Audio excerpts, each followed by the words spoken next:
Você certamente já ouviu aquele papinho de fé versus razão, como se a existência de uma anulasse o exercício da outra. Deixa eu te falar, mentiram pra você. Essa é uma visão muito rasa e distorcida do que significa de fato fé. E não obstante, menospreza também a potencialidade da razão. Os filósofos, ao exercerem a sua vocação, concordam que pensar sobre a sua existência e a maneira como se existe é fundamental para obter uma vida de qualidade e livre de alienações. Assim, a racionalidade é uma grande aliada à sua liberdade. O conceito de fé conflita com racionalidade quando a única referência de fé que eu tenho se sustenta a partir de uma sistemática manipuladora, alienada, opressiva. E aí, de fato, a razão não é bem-vinda e tampouco o exercício da verdadeira fé na sua autenticidade. Quando Jesus nos convida, através do seu próprio exemplo, a ofertar a própria vida como um sacrifício de amor, de misericórdia, isso pode soar um pouco piegas no começo. Mas longe de um sentimentalismo barato, isso é um convite latente à adesão de uma vida pautada em escolhas completamente racionais, assim como as dele. Se eu jogasse essa garrafinha de água em você, automaticamente o seu primeiro reflexo seria se defender. Isso porque, mesmo diante das mais simples ameaças, o nosso instinto de sobrevivência é acionado. E é por isso que nós estamos o tempo todo dedicando os nossos esforços e ocupações à nossa própria sobrevivência. Se não fosse assim, certamente a gente morreria por muito pouco. Acontece que quando Jesus propõe uma vida de misericórdia, de caridade, de sacrifícios, principalmente destinados ao bem comum, ele se refere à superação desse primeiro instinto, da selvageria. Eleva as nossas intenções e ocupações do dia a dia para além dos nossos próprios interesses. Não há nada mais racional que isso. Uma vez que o convite é diário, o exame de consciência e o exercício de reflexão também são. Reconhecer as minhas limitações e trabalhar para superá-las em prol do amor próprio e do amor fraterno é completamente racional e nada instintivo. Instintivo seria retribuir o mal com a vingança, a indiferença com o descaso, a chateação com a indireta, o grito com o soco e por aí vai. A verdadeira fé não nos leva a essa conduta e não se sustenta de olho por olho, dente por dente.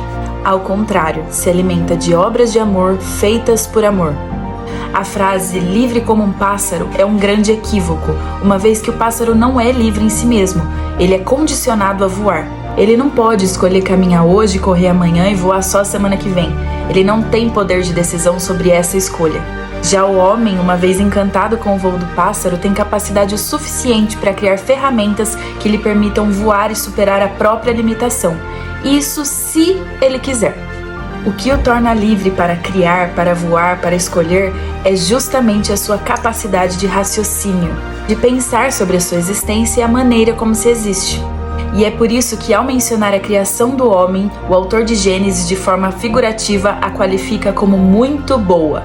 Todas as criações anteriores, uma vez que são frutos da imaginação criativa de Deus, são boas em si mesmas. Mas a última delas, o ser humano, é descrito como muito boa, feita à imagem e semelhança de Deus. Essa é uma maneira bastante convincente de relacionar a nossa característica racional à característica do próprio Deus, que foi e é bastante lógico em todas as suas criações.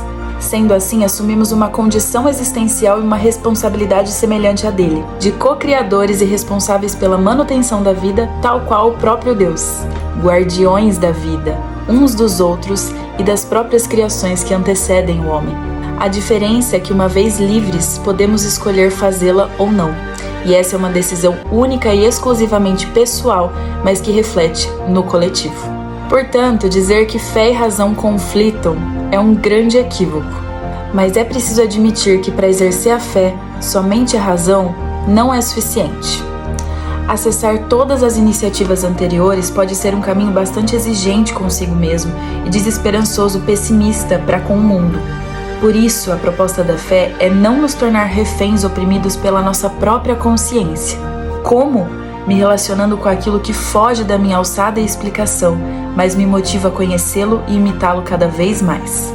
É frustrante e uma grande perda de tempo tentar reduzir a Deus aos meus próprios rótulos. Ele é muito maior do que a minha limitada compreensão, mas é possível acessá-lo, uma vez que, não coincidentemente, assim como na ciência, eu me proponho a experimentá-lo e a testar não só a sua existência, mas também a sua paternidade. Fé e razão não competem entre si. Ao contrário, são complementares, uma dá sentido à outra. Razão é uma feliz herança deixada por um Pai amoroso com o qual eu me relaciono através da fé. Foi para a liberdade que Cristo nos libertou. Pense nisso.